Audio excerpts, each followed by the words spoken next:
Amelia Fairchild arrived in the town of Solitude on the noon stagecoach, a solitary figure of defiant color in a world bleached pale by sun and indifference. Her dress was the deep blue of a twilight sky, a stark rebellion against the endless beige of the dust that coated every building, every face, every weary soul. She stepped down into the street, clutching a leather-bound valise filled with books, and for the first time, she truly understood the town's name. It wasn't just a place, it was a condition. The air was heavy with a silence that wasn't peaceful, but exhausted. The few people she saw moved with a lethargy born of hopelessness, their eyes cast downward, as if the secrets to survival were hidden in the dirt beneath their boots. This was her new home, her new purpose. The territorial board had warned her that Solitude was a difficult posting, but Amelia, fueled by the righteous fire of a recent graduate from the Boston Academy for Female Educators, saw not difficulty, but opportunity. She was here to bring the light of knowledge to this forgotten corner of the world. She had no idea how fiercely the darkness would fight back. Her first task was to locate the schoolhouse. Following the crude map she'd been given, she found it at the edge of town, a dilapidated structure of warped gray wood with a roof that sagged like the shoulders of a defeated man. But it was the building next to it that truly captured her attention. From within its wide open doors spilled a rhythmic, percussive clang of hammer on steel, a sound so full of power and life, it felt like the town's very heartbeat. A plume of black smoke billowed from a stone chimney, carrying the acrid elemental scent of coal and hot iron. This was the blacksmith's forge. Drawn by the sound, she peered into the cavernous, firelit interior. A man stood before the anvil, his back to her. He was a giant, a figure seemingly forged from the very iron he worked.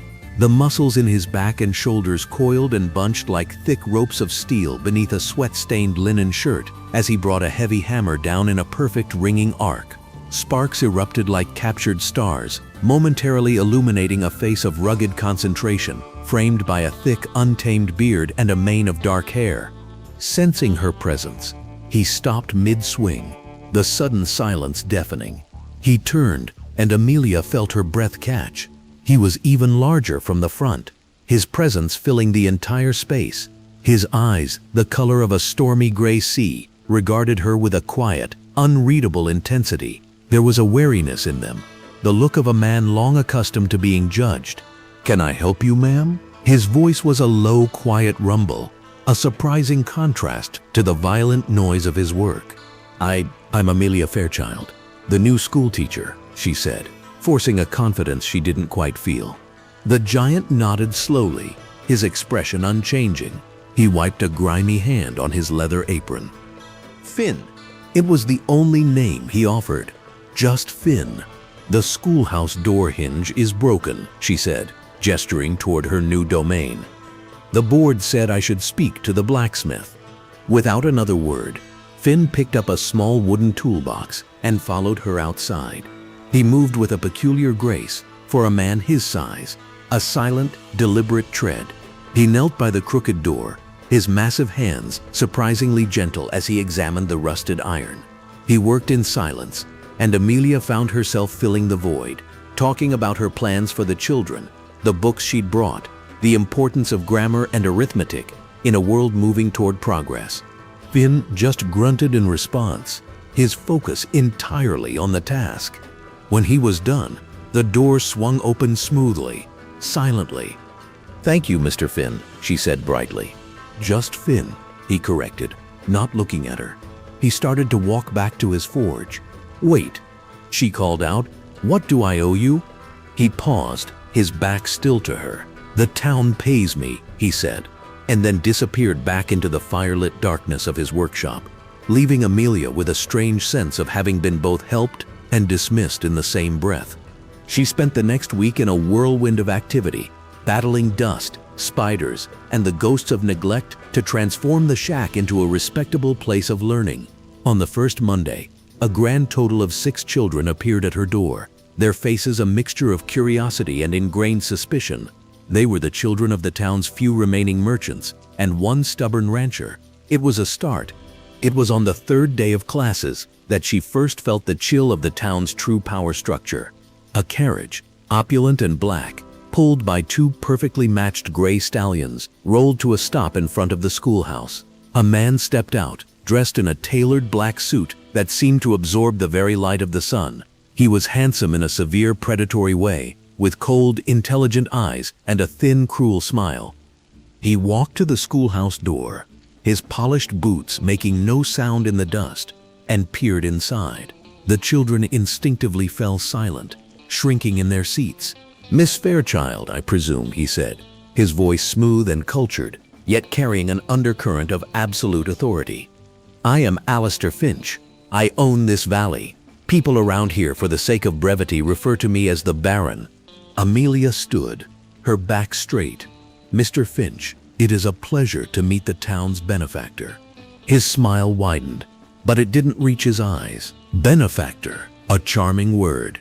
"I prefer to think of myself as a shepherd, guiding my flock. And my flock, Miss Fairchild, is a simple one. They need to know how to count cattle and weigh grain. They do not need their heads filled with poetry and notions of faraway places. An educated workforce is an ambitious workforce. And ambition," he finished, his voice dropping slightly, "is a weed that must be pulled before it chokes the crop." The threat was unmistakable, wrapped in the silk of polite society. "I believe every child has a right to know there is a world beyond this valley." "Baron," Amelia replied, her voice steady despite the hammering in her chest.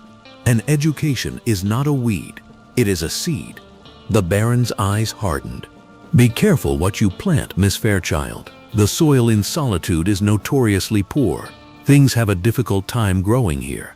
He gave her one last dismissive look, then turned and glided back to his carriage, leaving a palpable sense of menace in his wake.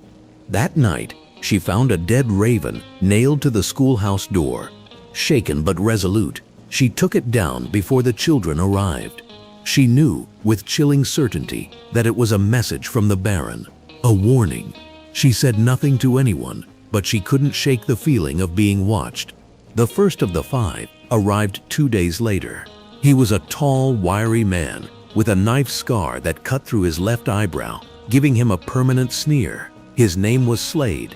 He didn't enroll a child. He simply walked into her classroom halfway through a lesson and sat in the back, cleaning his fingernails with a Bowie knife. His presence was a suffocating blanket of intimidation. The children couldn't concentrate. Amelia's voice trembled as she tried to continue her lesson on long division.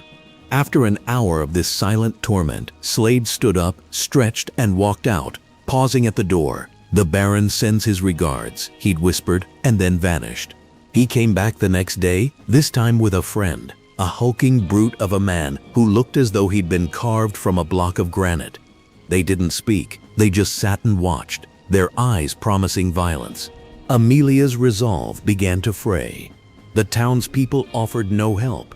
They averted their gazes when she walked by, their faces etched with a fear she was beginning to understand. The sheriff, a pot-bellied man named Tibbs, with a face like a worried bloodhound, simply shrugged when she reported the men. "They ain't breaking no laws, Miss Fairchild," he'd said, refusing to meet her eyes. "Just sittin'. This is a free country." She knew then that the law in Solitude was whatever Baron Finch decided it was. She was utterly terrifyingly alone. That afternoon, as she was dismissing the few children brave enough to still attend, Slade and his companion blocked the doorway. "Class dismissed, teacher," Slade said with a greasy smile. "Maybe for good. The Baron thinks this town has had enough of your seeds."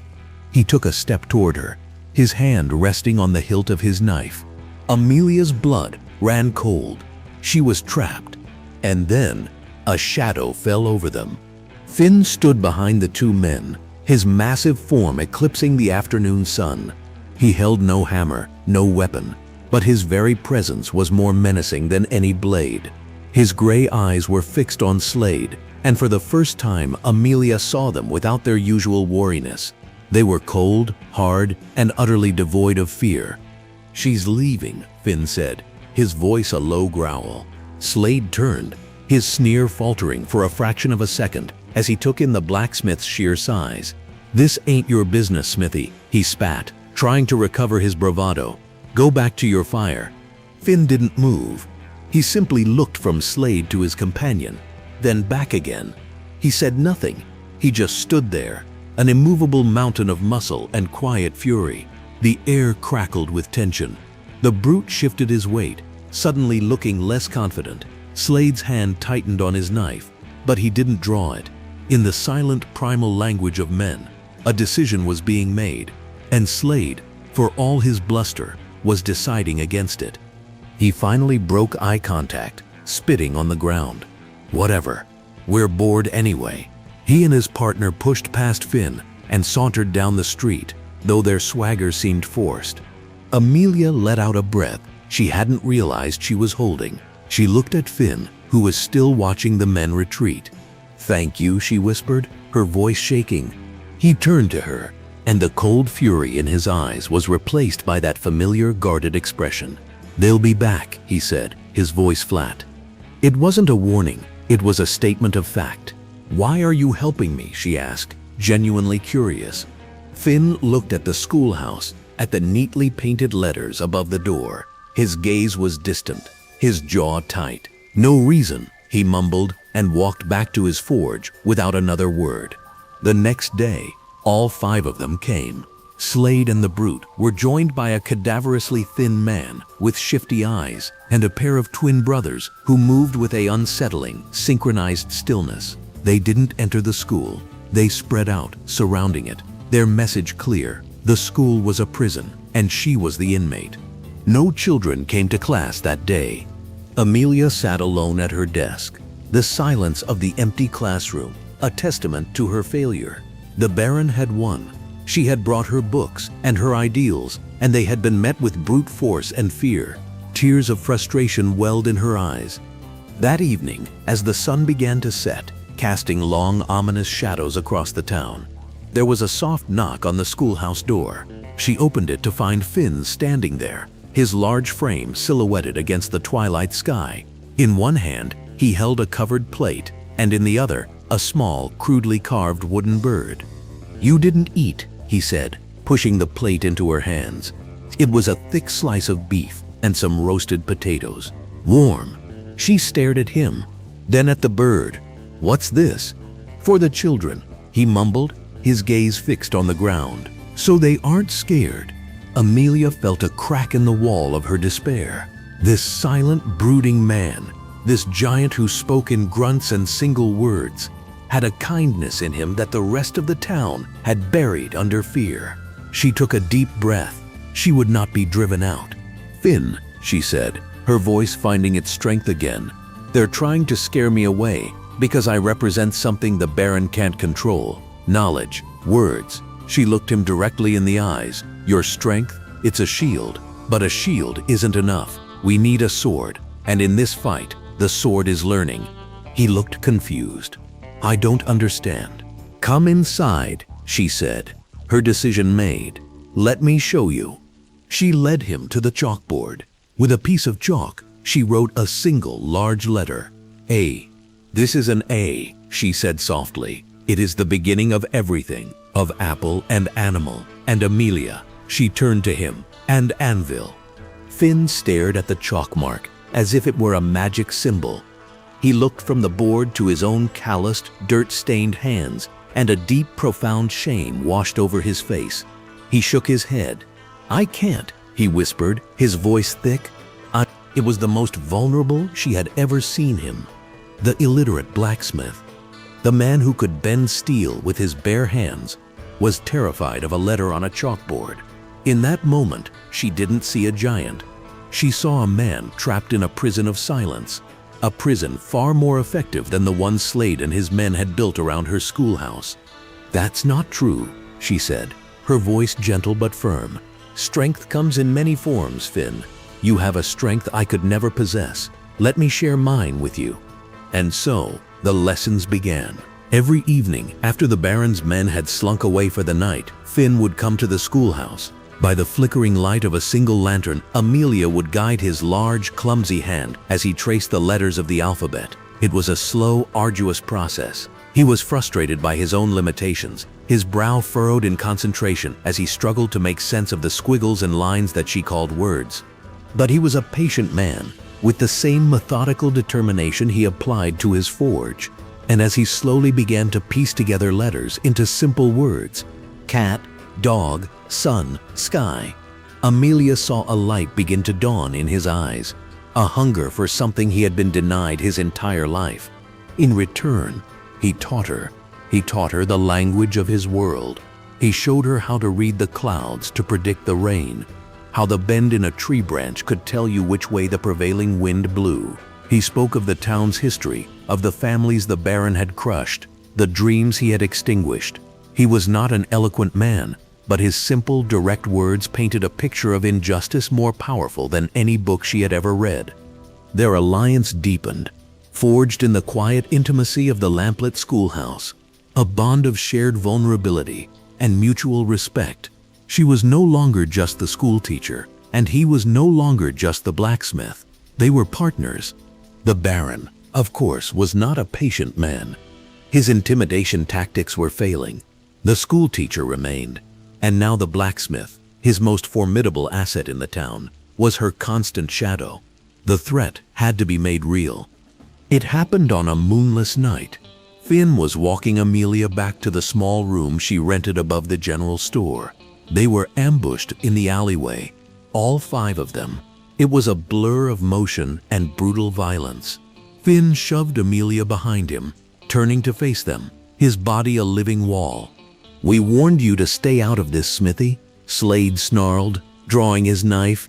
Finn didn't answer. He moved with a speed that defied his size. He caught the wrist of the first man who lunged at him, and Amelia heard a sickening crack of bone. The brute charged, and Finn met him head-on, their bodies colliding with the force of 2 freight trains. The alley echoed with the thud of fists on flesh and choked grunts of pain. Finn was a force of nature. He fought not with skill, but with pure, unadulterated power and a desperate need to protect. But he was one man against 5. The twins, moving in tandem, flanked him, one of them catching him across the back with a heavy wooden club. Finn roared in pain, staggering. Slade saw his opening and lunged, his knife flashing. Amelia screamed.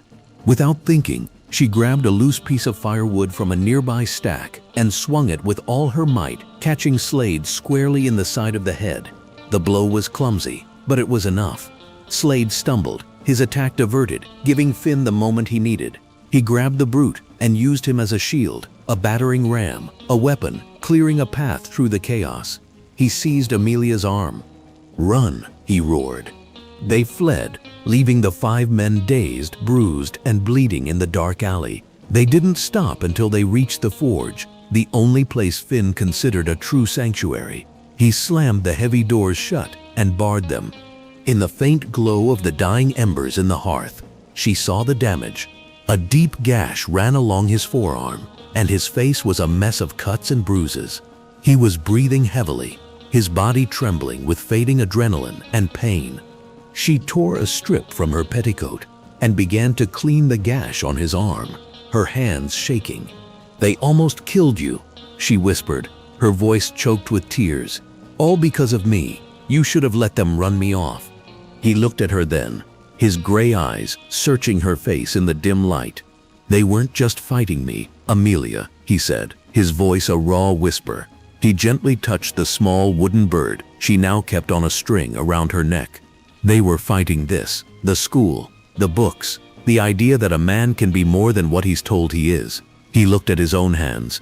"When I'm in here, learning the words, I feel bigger than I do when I swing that hammer." Amelia's heart ached for him, for the profound truth in his simple words. The Baron wasn't just trying to drive her out. He was trying to extinguish the spark of hope she had lit in this silent, powerful man. "They will come back, Finn," she said, "and they will come to kill." "I know," he said, his gaze shifting to the tools of his trade hanging on the wall. "Let them come." The final confrontation arrived 2 nights later. It began with the distant orange glow of fire. The town's general store, the building where she lived, was ablaze. It was a message and a diversion. While the townspeople scrambled to fight the flames, the Baron's men would come for their real targets. But Finn had been expecting them. He and Amelia were not at the fire. They were waiting in the dark, silent schoolhouse. "They'll think we're trapped here," Finn had said. "They'll want to finish it where it started." He had spent the last 2 days preparing. He wasn't a trapper or a soldier, but he was a master of his environment. He knew the properties of metal, wood, and stone.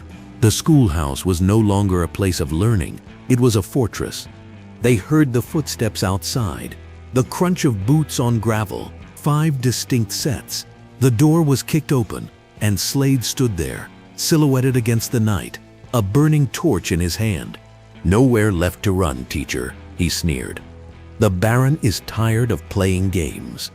As he stepped inside, his foot snagged on a thin iron wire. Finn had stretched across the threshold. Slade pitched forward, and a bucket of water, perched precariously on the top of the doorframe, tipped over, extinguishing his torch and dousing him in cold, murky water. The darkness was suddenly absolute. A moment of confused cursing from the attackers was followed by a terrifying sound, the sound of Finn moving through the blackness. He knew this room by heart, every desk, every chair. They did not. A heavy thud, a cry of pain, and one of the twins was down.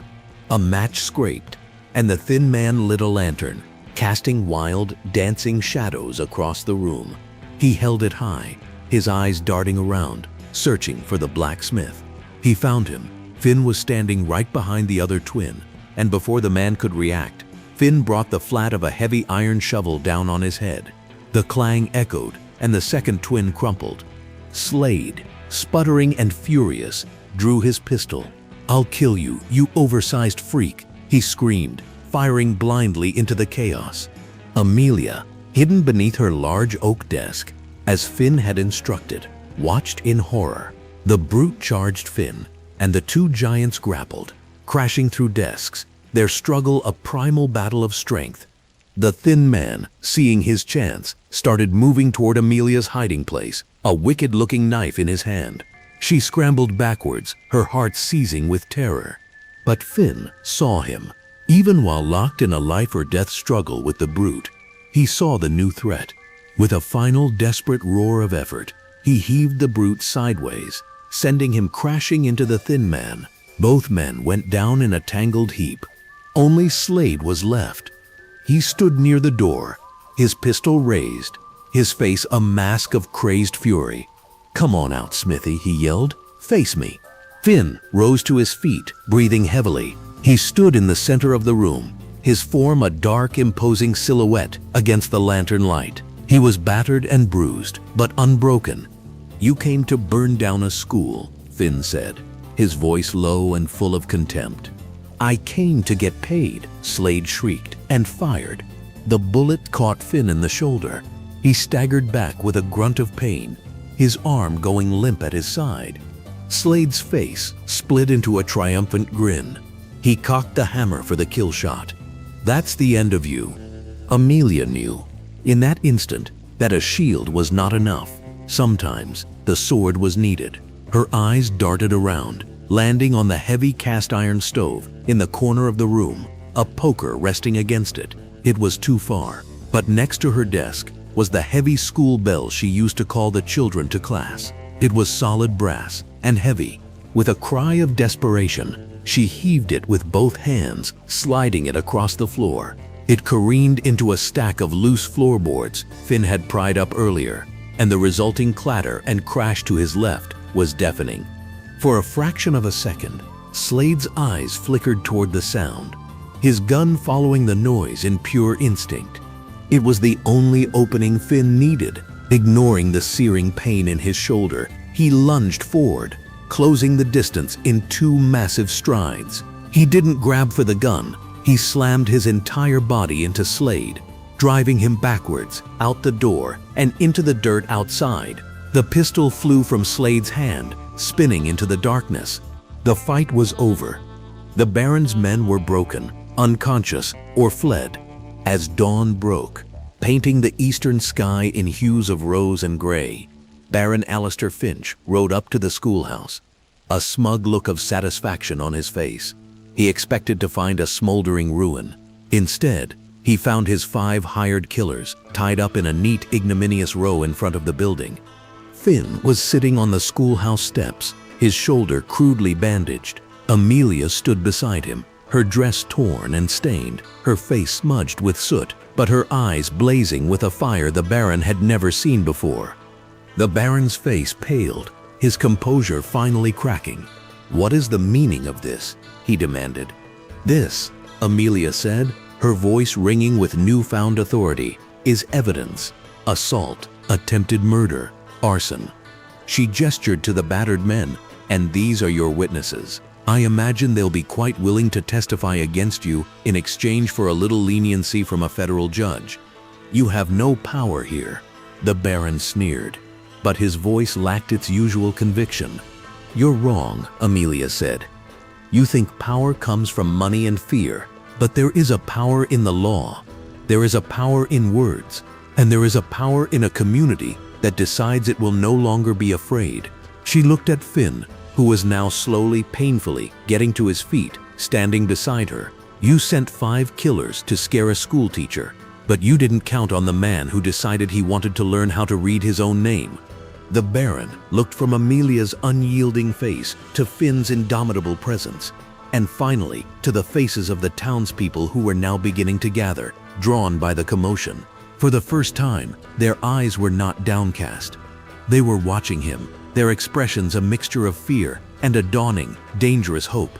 The Baron, a man who had built his empire on the silent consent of the terrified, knew that he had lost. Without another word, he turned his horse and rode away, his retreat a silent admission of defeat. He would be gone from the valley by week's end. In the aftermath, the town of Solitude began to change. The silence was slowly replaced by the sound of hammers rebuilding the general store and the laughter of children returning to a school they now saw as a symbol of defiance. Amelia stood at the front of her crowded classroom a week later. In the back row, in a desk that was comically small for him, sat Finn. His arm was in a sling, but his eyes were fixed on the book in his hands. Amelia walked to his desk and looked down at the page. He pointed a thick, careful finger to a word. "Courage," he sounded out, his voice a low, proud rumble. She smiled, her heart full. "That's right, Finn, courage." He looked up at her, a rare, small smile touching his lips. "It's a good word." She placed her hand over his. The illiterate blacksmith had been her shield, her protector, and the schoolteacher, with her books and her letters, had given him a sword he was just now learning how to wield. Together, with the hammer and the word, they had given a town named Solitude its soul back.